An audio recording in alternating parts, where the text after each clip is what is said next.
Mama pakai koyo nih, kebanjiran udah 5 hari. Syederalun ketinggian air banjir di permukiman penduduk Pea Bumbung, Ujung Bawang, Pemuka, dan Sukadamai, Kecamatan Singkil masih mencapai setinggi leher orang dewasa pada Minggu 30 November 2025.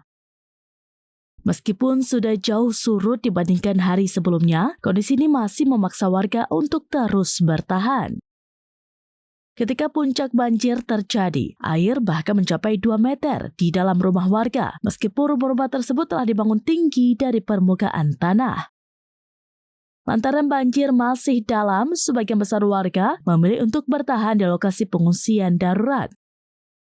Salah satu titik pengungsian umum yang dimanfaatkan adalah Jembatan Ujung Bawang.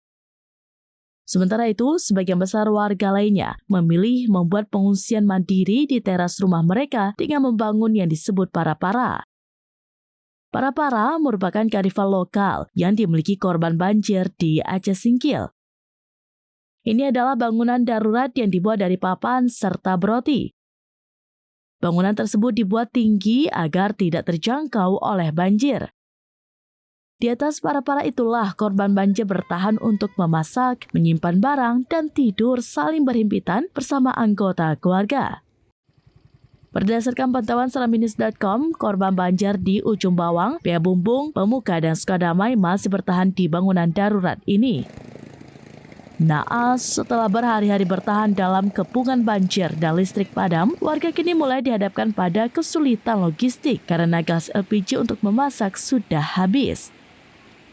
Haji Harus, korban banjir lainnya, mengatakan bahwa saat puncak banjir pada Rabu hingga Jumat pada tanggal 26 hingga 28 November, ia sempat 2 kali membuat para-para. Namun para-para buatannya tetap terendam banjir sebab ketinggian air saat itu mencapai 2 meter di rumahnya.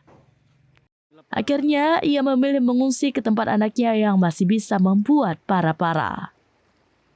Dari Aceh Singkil, Dede Rosadi, selaminews.com. Download Tribun X sekarang, menghadirkan lokal menjadi Indonesia.